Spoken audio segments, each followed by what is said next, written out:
حضرت عثمان غنی رضی اللہ تعالیٰ عنہ نے اپنے گھر سے دیکھا عرب کے ریگستان میں دوپہر کی چلچلاتی دھوپ کے اندر گرمی ہے، لو چل رہی ہے، اور ایک شخص اونٹ لیا آ رہا ہے۔ حضرت عثمان غنی رضی اللہ تعالیٰ عنہ غور کر رہے ہیں کہ اتنی سخت دھوپ میں دوپہر کے وقت کون ہے جو اتنے تپتے ریگستان سے یہ اونٹ لے کر آ رہا ہے۔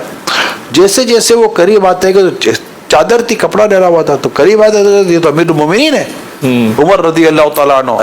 تو کہا یا امیر المومنین اتنی سخت دھوپ میں آپ آ رہے؟ کہا تو ہاں اصل میں مسئلہ یہ ہے عثمان، یہ بیت المال کا اونٹ ہے جو چلا گیا تھا، اس کو پکڑ کر لا رہا ہوں۔ یہ تھے حضرت عمر رضی اللہ تعالیٰ عنہ۔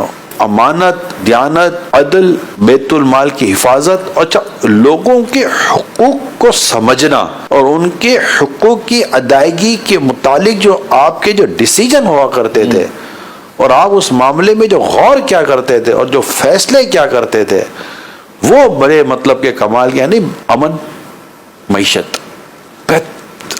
یہ دو پلر ہیں مین، جس پر مطلب سمجھے کہ جس پر ریاستیں کھڑی ہوئی، جس پر سب کچھ آپ سمجھے کہ ڈیپینڈ کرتا ہے۔ دو چیزیں، نمبر دو چیزیں یاد کریں۔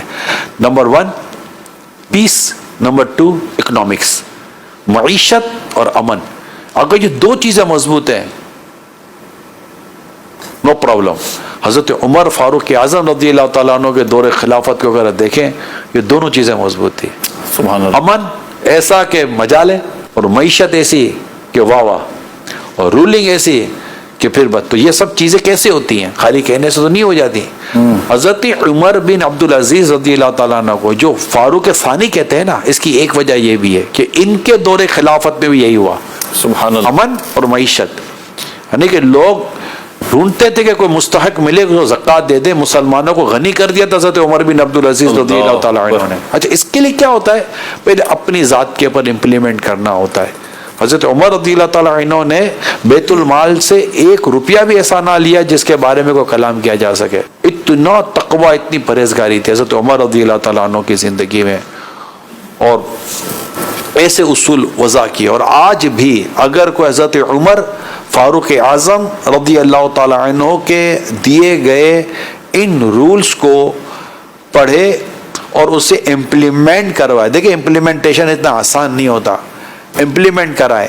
میں کہتا ہوں کہ کچھ چیزیں ایسی ہیں جو گھروں کے اندر امپلیمنٹ ہو سکتی ہیں، کچھ چیزیں ایسی ہیں جو آپ کے ادارے میں امپلیمنٹ ہو سکتی ہیں، کچھ چیزیں ایسی ہیں جو آپ کی آرگنائزیشن میں امپلیمنٹ ہو سکتی ہیں، کچھ چیزیں ایسی ہیں جو آپ کی ذات میں امپلیمنٹ ہو سکتی ہیں، کچھ چیزیں ایسی ہیں جو آپ کی ریاست میں امپلیمنٹ ہو سکتی ہیں۔ اگر جو جس کیٹیگری کا فرد ہے، جس کی جو پوزیشن ہے، اگر حضرت عمر رضی اللہ تعالی عنہ کی ان بیان کردہ تعلیمات کو پراپر پڑھے اور جو اللہ پاک نے اس کو اسٹیٹس، مقام و مرتبہ دیا ہے اس کے مطابق لے، اور جہاں کے لیے اس کو ان چیزوں کو امپلیمنٹ کرنا ہے اسی انداز سے، خالی پڑھ کر یہ یار یہ کرنا چاہیے، کرنے کے لیے پہلے دیکھیں کہ مجھے اس کے لیے کیا کرنا چاہیے، پھر اپنی ذات پر لے گا، پھر آگے لے کر چلے گا، پھر اب دیکھیے کہ کس طرح معاشرے میں بہتری اور تبدیلی آپ کو نظر آنا شروع ہو جاتی ہے۔ حضرت عمر فاروق اعظم رضی اللہ تعالیٰ عنہ کی سیرت اگر اس پر عمل درآمد شروع ہو جائے، نہ صرف گھر، نہ صرف محلہ علاقہ، انشاءاللہ ملک و مملکت، یہ سب کے سب، اور ریاست، سب کے سب